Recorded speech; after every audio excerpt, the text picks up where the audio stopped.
Hey Dad, I'm doing the reacting on Dairy Dart. I don't know which one, but I might do Yet They Help Body Horror Dart. Alright, yeah Dart.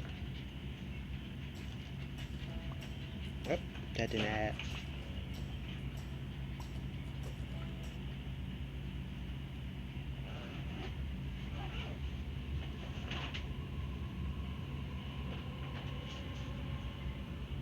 21. I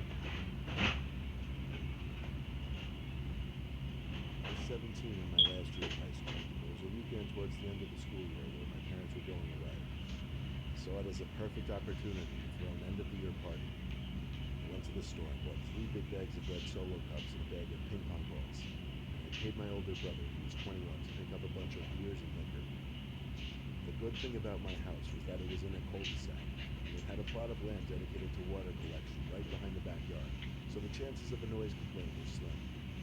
My older brother invited like 10 friends of his own. Who's People that? started showing up around 9. I basically made it open invite to most people in my grade. By the peak Where's of the night, Daddy? there were probably 60 to 70 kids in my house. It was more insane than Definitely I thought it did. would be. It got to a point where I started seeing kids I didn't know coming into my house. At that point, I had to put my foot down and start locking the door to avoid randoms from coming in. Every time people would leave, I'd lock the door again.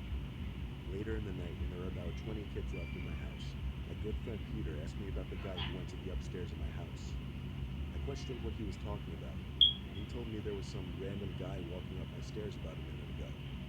I intended on leaving the upstairs off limits, as the only rooms up there are bedrooms. I ran up to Man, the if I would talk a random guy like Danger walking up there to my room, I would do one out, I would do one outside, draw the top, or just throw up there and see who it is and just hit him. I don't care whoever he is. That's the day. stairs and checked all the bedrooms, which all had the lights off. I checked my bedroom last, which appeared to be empty too. I went back to tell Peter. He said with 100% certainty that someone was still up there. So this time he came up with me to check all the rooms again, under all the beds and all the closets, but whoever this kid was that Peter saw didn't turn up. So we went back downstairs. I figured Peter was drinking too much and just had no credibility that night. He was one of the few people who I'd be letting crash at my house that night. Why, here up at the bottom there, why would you be 17 and be dating beer and stuff? See, I'm 17 right now. I wouldn't do that. See, I'm 17 now. See, I'm 17 now. I wouldn't do that at all. But Peter is 17 and he was dating beer. That's bad. He took that done. There's no way no one up there. He done that fucked. In fact, Peter crashed on the couch before everyone even left. It was probably 2 in the morning by the time the rest of my friends left. My brother was already asleep in his room upstairs, while Peter and my other friend John slept on the couch. Why, why, why Why is his 22-year-old brother is still deep, but yep, the other two, yep, him and his friends up by themselves at night? Which is downstairs. I went upstairs to the bathroom, exhausted but feeling satisfied with the party. As I brushed my teeth and looked at myself in the mirror, through a slight blur from drinking so much, I thought I heard something above me. I turned off my electric toothbrush and listened for the longest time. There was nothing now. I rinsed up and went to my room. Before I could even crash into bed, I heard another sound from above me, a thump in the ceiling. I went to my brother's bedroom door, but no matter how much I knocked, he wouldn't open his door. I suddenly had the thought to check the attic.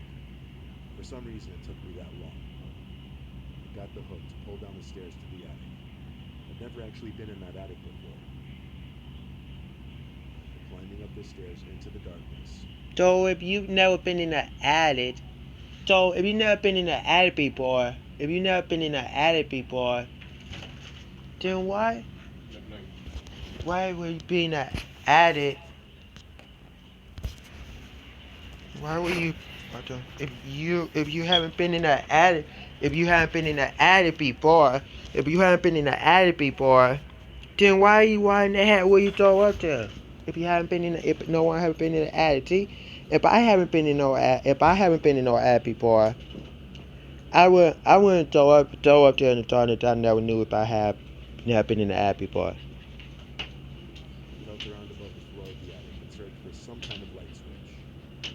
My hands knocked into a string, so I pulled it down, and a single dim light flickered on.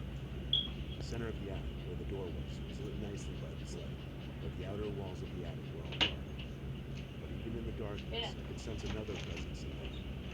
I asked, "Is anybody in here?" And I felt a rush. I saw a box close to the corner fall open. Why were you? Behind it, someone crouched running behind another stack of boxes. It didn't look like a kid. It looked like an adult man. And at the same time, I could hear a plastic bag being brushed up against in another corner of the attic behind me. I jumped off the stairs and slammed the attic door shut. I ran down to my two friends to tell them what happened. It took a bit of waking them up for them to fully comprehend what I was screaming at them. Peter told me to call the cops right away, and I did. I guess I needed that second opinion of what to do before actually calling the police. I went back upstairs with my two friends to pound on my brother's door, but he still wouldn't answer. I started to worry that something might have happened to him. Cop sirens blared outside, so the three of us ran downstairs together. An officer and his partner came in and asked where the attic was. I led them to the attic door. So see that It was a red thing, on paper waving towel up with with lights in that one spray. hand and guns drawn in the other. We were told to wait down in the living room. Not even 2 minutes later, the cops came out of the attic with two men who looked to be in their 30s or 40s. They were disgusting and dangerous looking. Likely homeless, probably crazy as well.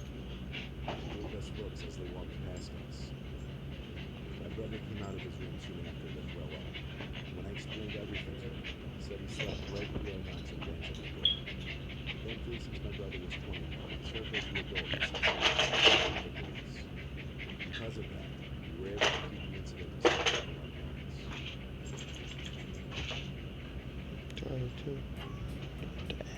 How can you hear me that?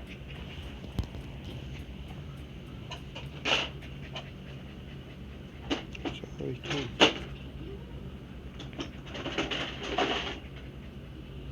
I used to go to the University of Idaho before transferring.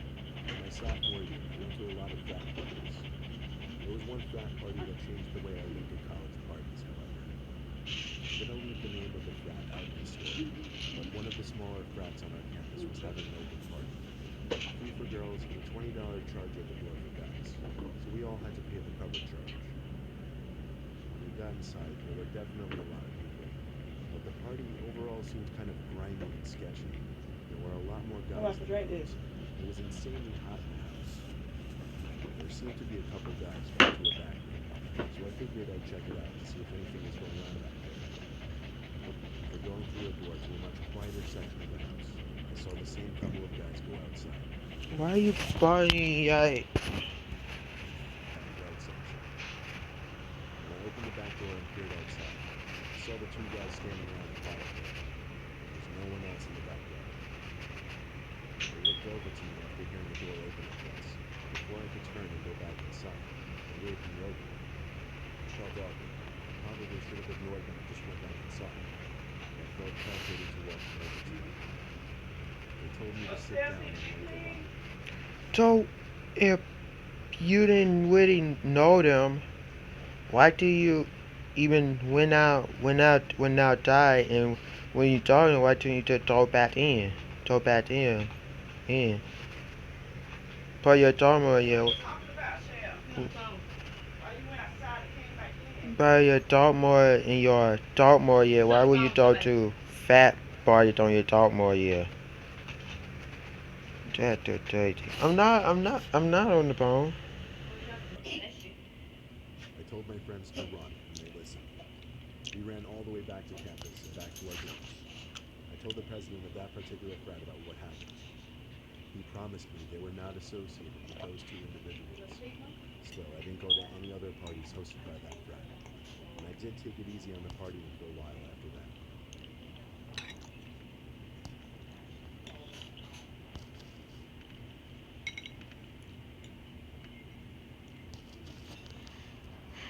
to use the app Tinder a lot, mostly for weekends where I'd have nothing to do and I'd hope to meet up with someone new. One Friday night, my friends Steve, Raj, and I were chilling in my room bored. I matched someone on Tinder, and she seemed pretty cool based on her pictures and bio.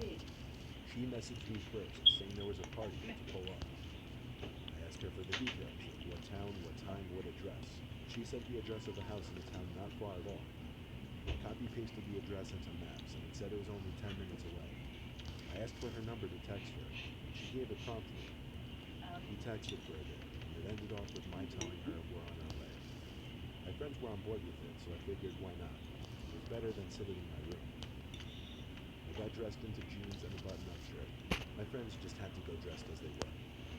We called an Uber to drive us up to the house. When we pulled up to the house, it was definitely on the smaller side. Most of the houses there were on the smaller side. So immediately we're thinking ghetto party. I texted the girl. She said to come in. Who would have a house on the smaller street? Maybe ghetto people too, but I don't know that much about these type of houses and ghetto people, but We started to hear the music blasting inside as we approached the stoop, so that was reassuring. The Uber drove off into the night as we got to the stoop. The girl said to just come in. I opened the door and let ourselves in. We were greeted with the living room and every adjacent room in the house. if the doctor tell you to jump in, you don't jump in. You gotta talk, bro. Yeah, you can, bro. Why you don't? You didn't no WWD fine. WWD fine and you judging on you judging me. You just yeah, judge how when if they invite you, you just say no. And and you don't if you didn't meet people just because of her bio. You don't know if it do or not. Might be a that fit or not. That fit on. But you didn't dump any you meet on the internet. No telling to dating or the adult or something. Or a dealer. You didn't nobody that you meet on the internet. Seemed to be lit up. The music seemed to be coming from another room. Even so, the living room was empty. There was no one in sight, except for a lone 20-something-year-old punky-looking guy sitting in a chair in the kitchen. I texted the girl again, saying we're inside. She said, come downstairs. I asked, where is downstairs? She said the door right in front of the front door. My friends were laughing, saying this is insanely suspicious and that maybe we should go. I opened the door, though, sure enough, right in front of me. It did indeed lead to the basement. There was a blue light that seemed to fill the whole room down there. Who would who would have a party in the basement? They thought on your theory at all. They thought on your theory at all. When would they do the dairy bar? I need to more they do the dairy bar, but dang. But it's just weird, bro. The music was coming from down there for sure. I walked down each step slowly. Raj followed me, but Steve was for some reason staying at the top step. He called down, let Why would why would the why would the why would the stay on the top there? What are you afraid of something? Here we go. Well, that was me. I would have just told him that so bad, but seriously. you know what's down there. It was hard to hear anything because the music was literally so loud. I got far enough down the staircase where I could start to see into the basement. Instead of seeing a room packed with people dancing, I saw a line of men leaning against the wall, looking right up at me. Some of them were wearing do-rags, one was wearing a backwards cap. Most of them were some kind of minorities. They were leaning against the furthest wall from the stairs, kind of a blind spot. And all I could think was that it was some kind of trap. Then I heard a commotion come from up the stairs. And I saw Steve having some kind of confrontation with the guy who was sitting in the kitchen. I pushed at Raj to hurry the fuck up those stairs. And when we got to Steve, that man was trying to hold us back. He then started screaming something in Spanish down the stairs, and I witnessed 4 or 5 men running to the stairs from the basement. It was the most horrific moment of my life. We easily overpowered the lone guy holding us back and pushed our way out of the house. all with maybe 2 seconds to spare. We were all in decent shape, thankfully, and we ran as fast and as far away from the house as we could. We had to catch our breath after running full speed for a few minutes. I was the one to call the cops and tell them to check that house immediately. From there, we took an Uber back to my house and spent the rest of the night there. I didn't ever find out what the cops did when they checked the house out. I didn't really think that far ahead when I made that phone call. All I know now is if something seems suspicious on the internet, stay away from it. You never know who you're actually meeting or what you're walking into. Man, that was one heck of a story. I knew you damn me. No one you damn tell no one you meet on the internet, bro. Gee, remember, yike, enter type to my yike, enter type to my channel. Yike, enter type to my channel.